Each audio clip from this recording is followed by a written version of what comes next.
Pertengahan Januari 2024, tidak jauh dari pusat keramaian di Sukabumi, tim Detek Jabar menemukan sebuah bangunan yang disinyalir sebagai tempat penjagalan anjing. Setidaknya ada 4 ekor anjing hidup ditemukan di lokasi itu. Sementara ada 2 ekor di dalam freezer dengan kondisi mati terpenggal.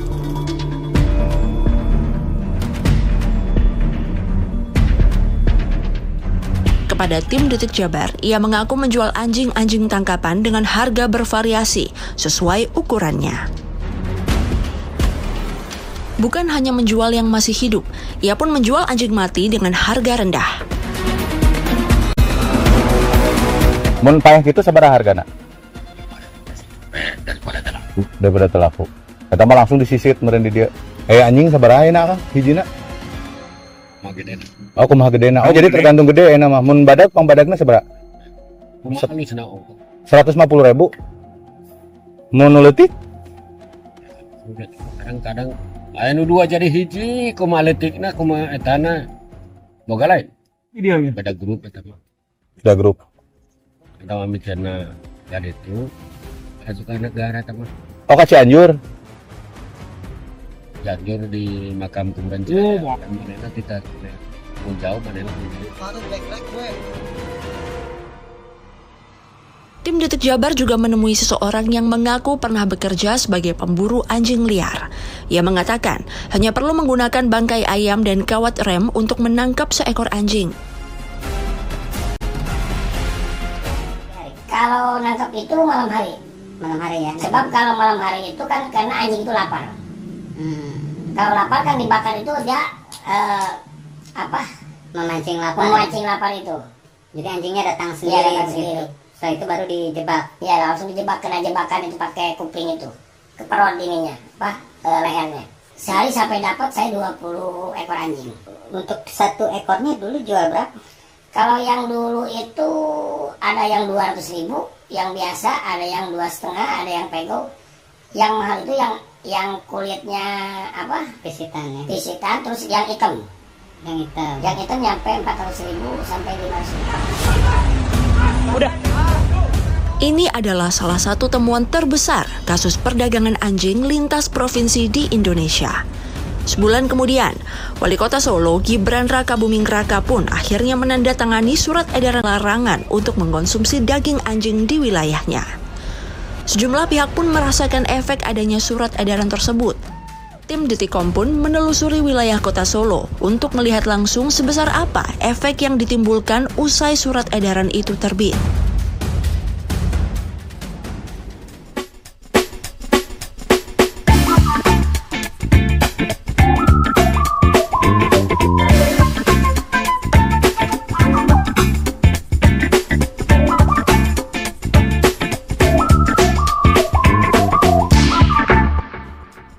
Bersama salah seorang mantan peminat masakan daging anjing, tim Sudut Pandang Detikom berusaha mencari tahu sesulit apa memperoleh makanan ini usai surat edaran diteken.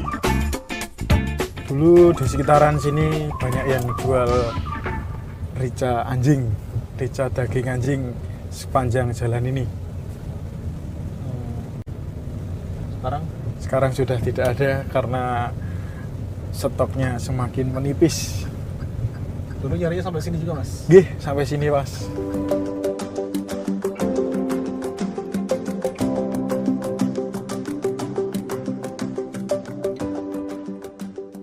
Oke, berarti surat edaran ini adalah hasil tekanan DMFI Ya. dari kepada pemerintah daerah dan DPRD? Ini sebetulnya tidak 100% tekanan kami aja, tapi kolaborasi yang berjalan dengan baik. Jadi ini karena ada kesadaran dari pemerintahnya. Kami memberikan tekanan, pemerintah mengerti, akhirnya terjadilah ini suatu kolaborasi. Dan surat edaran muncul artinya sudah berhasil ya Bu ya? Bagi kami itu sudah suatu hal pembuka awal. Mustika, Koordinator Lapangan dan Investigasi Dog Meat Free Indonesia atau DMFI wilayah Solo mengatakan, praktik perdagangan daging anjing tidak saja mengancam kesehatan masyarakat, tetapi juga keamanan anjing-anjing peliharaan. Jadi gini, proses sembelih itu kan ada prosesnya. dari mereka dikumpulkan, dikepul sampai mereka ditangkap atau apa, atau disetorkan itu, mereka mengalami penyiksaan yang tinggi. Dari penyiksaan ini itu akan menimbulkan sesuatu permasalahan pada fisik anjing itu. Entah mereka jadi stres dan bisa memicu untuk timbulnya rabies saat itu. Meskipun kondisi anjing itu tidak rabies, itu bisa terjadi. Nah, dari proses ini yang utama, mereka kalau sudah terpapar virus rabies, itu tidak bisa dilihat dari bentuk fisik. Tapi bisa menularkan dari air liur. Air liur ini condong lebih menularnya kepada pemotong dulu, pengusaha. Nah, dari pengusaha ini, maukah mereka terbuka dengan masyarakat umum kalau dia terpapar? Juga nggak akan mungkin mereka mau menyatakan pada kami. Tapi mereka dalam proses terkena virus rabies ataupun virus zoonosis lainnya, mereka akan tetap bergaul dengan masyarakat umum dalam proses mereka terkena virus itu. Nah, ini yang nantinya menyebarkan ke masyarakat lain gitu. Nah, itu yang kami takutkan. Meskipun kami tidak makan, meskipun kami tidak menyembelih, tapi kami bisa terpapar. Dan lagi dari perdagangan ini kan juga membuat efek yang buruk ke masyarakat lain, yaitu utama ke pemilik anjing lain. Sekarang mereka menjadi was-was. Dikarenakan perdagangan ini semakin membesar, suplai bahan mereka pun sangat sulit. Akhirnya mereka akan mengadakan pencurian atau pembunuhan anjing-anjing milik orang. Sudah terjadi? Sudah banyak. Tidak jauh dari Masjid Raya Syekh Zayed Surakarta, tim sudut pandang Detikcom berhasil menemui Agus Triyono, Ketua Paguyuban Kuliner Daging Anjing Wilayah Solo Raya. Agus yang telah berjualan olahan daging anjing dari tahun 96 ini mengaku, dirinya sudah tidak lagi melakukan praktik penyembelihan anjing sejak kasus penangkapan Kali Kangkung terjadi. Pak, dulu seramai apa tempat ini, Pak? Ya kalau dulu ramai, tiap pagi banyak orang di sini. Di sini ada keluar masuk pedagang, terus juga ada stok anjing hidup. Ini muat berapa kandang, berapa anjing nih, Pak? Biasanya saya buat naruh sekitar 20-an ekor. 20 ekor itu habis berapa? Tergantung dari pasar, Mas. Kalau ramai itu ya bisa 10 hari. 10 hari. Tapi kalau pas sepi ya seminggu, biasanya 7 ekor. Itu kita gantung dulu. Setelah lemas, nanti kita ada tergantung dari permintaan pedagang. Ada yang anjing setelah mati dibakar, kemudian ada yang minta dikuliti dulu, seperti itu. Dikuliti dulu. Setelah itu baru dibakar. Terus kalau daging sama kan dipisah, di situ dipotong-potong pakai ini. Anjing buas kita pukul dulu. Pakai besi. Ini besinya. Di sini dulu sebelum ada rame-rame ini, Bapak selain jual juga jasa potong. Jasa potong. Iya. Jadi Bapak apa? Jualan sama jasa potong. Jasa potong. Jasa potong anjing. Sehari bisa berapa kali potong? Itu kalau rame ya 20 bisa. 20. Di sini? Iya, di sini. Berarti setelah ada surat edaran ini efeknya seperti apa, Pak? Dari 130 orang ini terdampak berapa orang? Berapa pedagang? Ya hampir semua terdampak. Karena gini, ada yang dari lokalan kadang bisa ngirim, kadang enggak. Mungkin mereka jualan cuma seminggu bisa 3 kali. Ada yang sudah beralih kan berhenti total. Ada yang beralih tapi sepi kan gitu. Rata-rata yang saya dengar dari teman-teman, mereka beralih belum bisa maksimal. Kalau yang kesulitan itu akhir-akhir ini, malah 2 bulan terakhir ini. Kalau dulu memang ya sempat goyang, cuma sebentar, nggak berlarut-larut seperti ini. Kenapa? Yang sekarang bedanya apa? Kalau yang sekarang kan yang nangkep kan langsung ditangani Polda kan gitu katanya, lebih besar kuasanya. Kalau dulu yang nangkep dari Polres Sukoharjo itu kan tidak begitu berpengaruh, teman-teman masih berani ngambil. Dari mana Pak ininya? Sumber apa yang distributor itu? Kebanyakan. Kalau dari Jawa Barat rata-rata banyak. Jawa Barat ya? Iya, Paling Jawa banyak Barat. mana? Jawa Barat. Paling banyak itu Subang, Garut itu, Tasik, Pangandaran. Sukabumi. Sukabumi belum sampai sana. Pangandaran yang banyak itu. Ya, memang usaha saya dari dulu penjual daging anjing ya. Dari tahun berapa tuh? 96 sampai sekarang 28 jalan. Iya, komunitas itu dibentuk sekitar tahun 2017 kalau nggak salah. Itu setelah ada penangkapan teman-teman saya yang di Kulon Progo itu pernah 1 kali, terus di Sukoharjo, terus yang terakhir ini di Semarang itu. Penangkapan? Dasarnya apa ya Pak? Kalau dasarnya saya nggak tahu, memang dia yang dituduhkan ke Undang-Undang Kesehatan dari membawa anjing yang endemi rabies apa saya kurang tahu ke daerah yang sudah bebas rabies, katanya kan gitu. Tuduhannya seperti itu. Terus pembelaannya apa Pak? Itu kalau masalah kesehatan sih dari teman-teman kemarin yang pasrah aja, yang sudah di penjara ada 2 masuk penjara. Kapan itu? Itu 2019 sama 2021 kemarin, terus yang terakhir ini 2024 ini. Oke. Itu. Ini gara-gara yang undang-undang kesehatan itu ya? Ya, sekarang memang pasal katanya itu, saya kan sudah konsultasi ke pengacara juga. Itu memang pasal yang dipaksakan menurut pengacara loh ya. Bukan saya.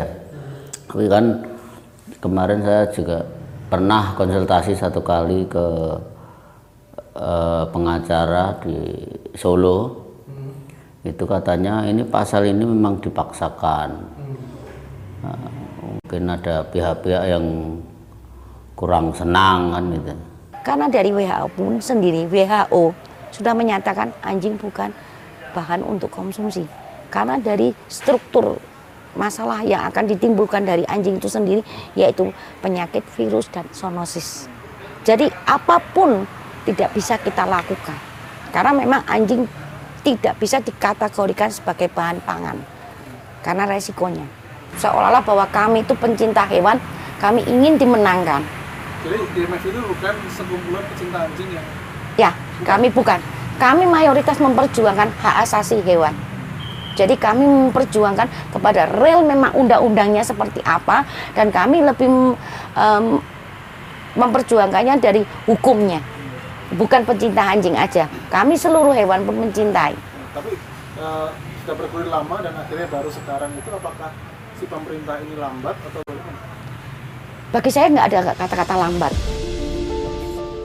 Tim Sudut Pandang Detikom pun mendatangi salah satu warung yang sudah beralih dagangan dari rica-rica daging anjing menjadi rica-rica entok atau itik. Adalah Mas Benceng, pemilik lapak di perbatasan Solo Boyolali ini, meneruskan bisnis keluarganya yang sudah berjalan selama 40 tahun lamanya. Saat ini, ia mengaku kesulitan untuk mendapatkan penghidupan sejak kasus Kali Kangkung bergulir. Ya berhenti dulu, nunggu kabar. Iya, daripada nggak ada pemasukan ya kita cari yang mudah dulu. Nanti kalau ada lagi ya kita buka lagi. Tapi kemarin lah ya sekarang. Kalau mentok belum tentu Pak. Bapak talas Pak. Gimana Pak ceritanya? Ceritanya ya itu semenjak ketangkap itu kita pedagang guguk kesulitan cari nafkah itu. Nanti kalau kita nggak usaha, yang buat telepon BRI siapa? Nah itu. BRI kan kalau kita nggak anu kan bisa kacau Pak. Bang, Iya Bang.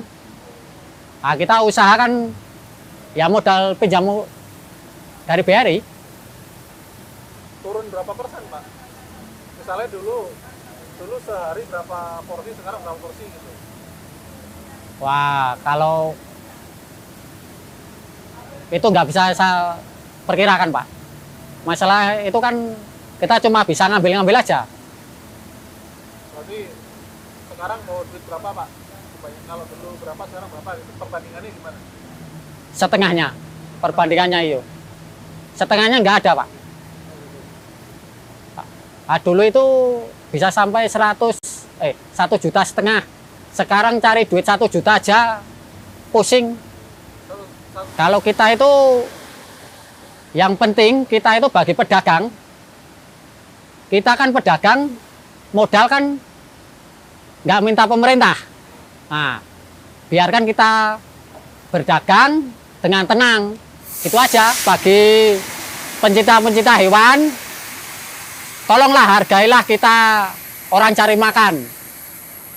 Kita membutuhkan mencukupi kebutuhan keluarga. Kalau senang jangan merugikan orang cari nafkah untuk menghidupi keluarganya. Ya kita minta regulasi ke pemerintah kalau bisa ya. Apa harapannya apa? Ya bisa difasilitasi, bisa ambil anjing dari daerah yang banyak di sana seperti Jawa Barat, supaya tidak dikejar-kejar sama pecinta hewan itu. Sampai saya di DM sama pecinta hewan itu suruh berhenti, kalau nggak berhenti berhadapan dengan saya kan gitu.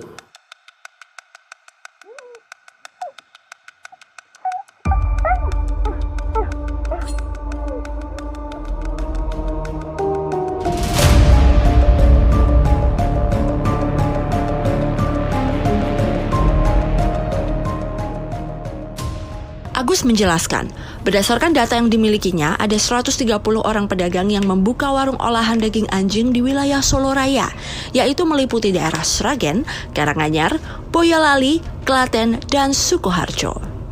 Setiap warung memiliki kemampuan menjual daging rata-rata 120 kg per minggu. Ya per hari itu bisa nyampe 300-an. Bersih. Bapak juga ini ya? Kadang ya enggak Mas, ada jualan itu kadang sepi, kadang ya laris kan gitu. Itu kalau tanggal muda itu pasti habis. Ya, sebetulnya gini, kalau dibilang kami yang menyebabkan ekonomi ini terpotong, nah kembali lagi kepada aturan. Yang mana sudah diakui di seluruh dunia bahwa anjing ini bukan hewan konsumsi. Jadi kami sebetulnya melakukan secara yang aturannya. Tapi bagi para pekerja, pengusaha itu, dia akan merasa dirugikan. Tapi itu kembali ke sebetulnya pilihan mereka. Yang dari awal mereka memilih bisnis itu, mereka seharusnya udah tahu gitu aturannya seperti apa.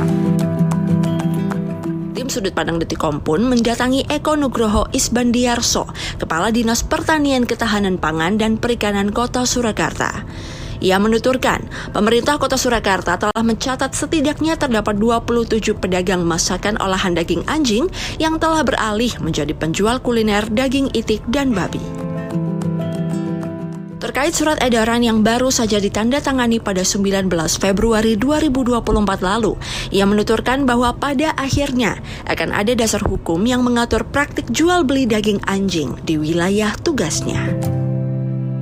Salah satunya adalah mengenai pelarangan peredaran daging anjing tersebut. Jadi akan bentuknya akan perwali atau perda? Perda, nanti perda. Tapi sampai untuk saat ini kita baru dalam rencana membuat naskah akademisnya dulu, dan nanti baru perda, tapi kita juga belum tahu kapan nanti bisa dilaksanakan. Nah, kita kan hanya di tengah-tengah, artinya serta-merta kita tidak bisa menutup tanpa adanya solusi. Demikian juga dari kita juga menampung dari komunitas yang tidak menginginkan adanya penjualan daging anjing tersebut. Juga sudah bertemu dengan DMFI yang sudah kita kita lakukan pembicaraan itu dari DMFI juga bersedia nanti untuk membantu para pedagang itu untuk bisa beralih ke usaha yang lain. Nah, tapi mungkin juga disesuaikan dengan kemampuan dari DMFI. Selain itu juga dari pemerintah kota sendiri kan juga nanti akan melakukan juga hal yang sama. Namun kita bicara dulu yang bisa bicara di dinas kami, yaitu pertama tidak memberikan surat keterangan kesehatan hewan atau produk hewan yang berasal dari bahan anjing.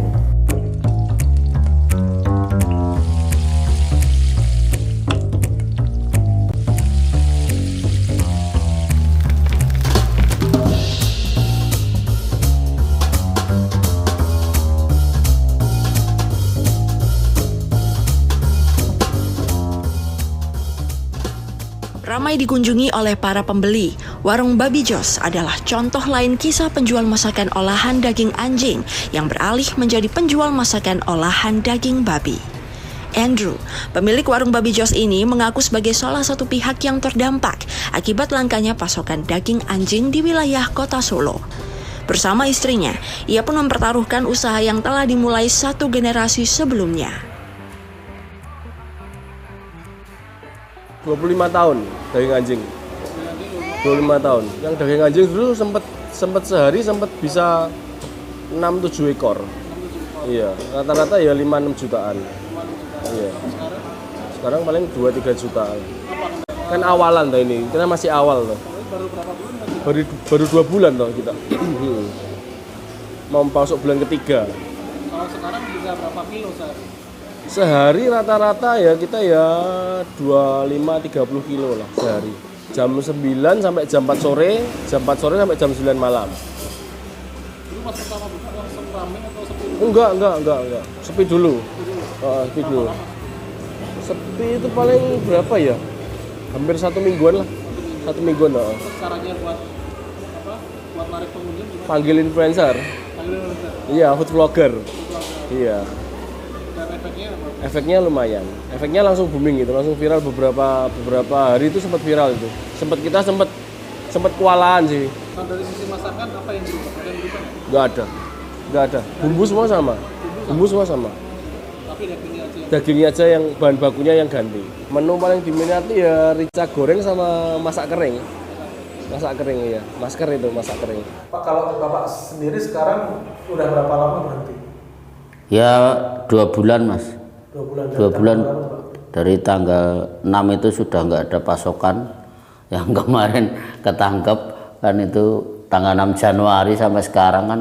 Oh, semenjak ketangkep itu? Iya kan, dari pengepul sendiri kan mereka berhenti semua. Ada 7 orang tuh itu di Sragen itu yang ngepul. Cuma ada 1-2 dari Wonogiri itu datangnya nggak pasti karena di sana juga sudah langka.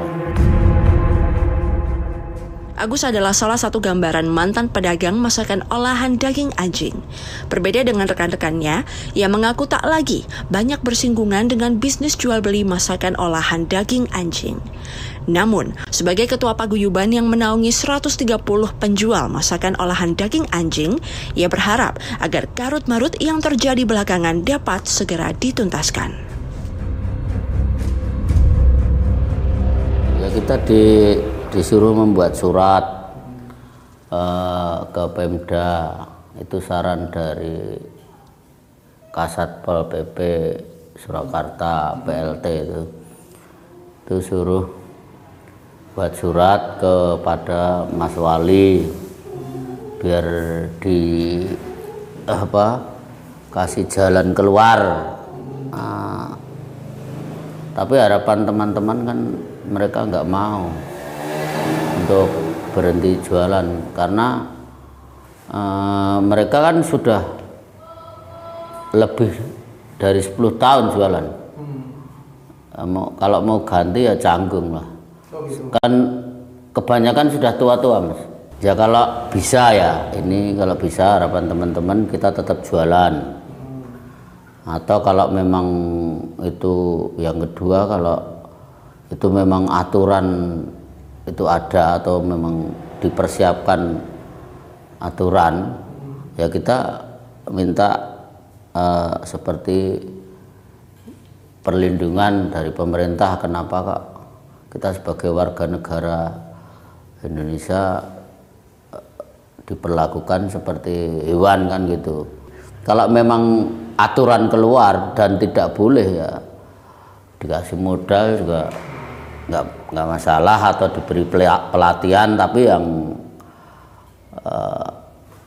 kalau itu nggak jalan terus gimana kan gitu. Berarti misalnya ternyata mau ada pelatihan untuk pengganti itu mau nggak apa-apa. Kini, semua pihak tinggal menunggu tindakan tegas selanjutnya dari pemerintah daerah. Jangan sampai gonjang-ganjing ini terus terjadi berlarut-larut hingga semua orang merasakan dampak buruknya. Tidak terkecuali masyarakat sekitarnya.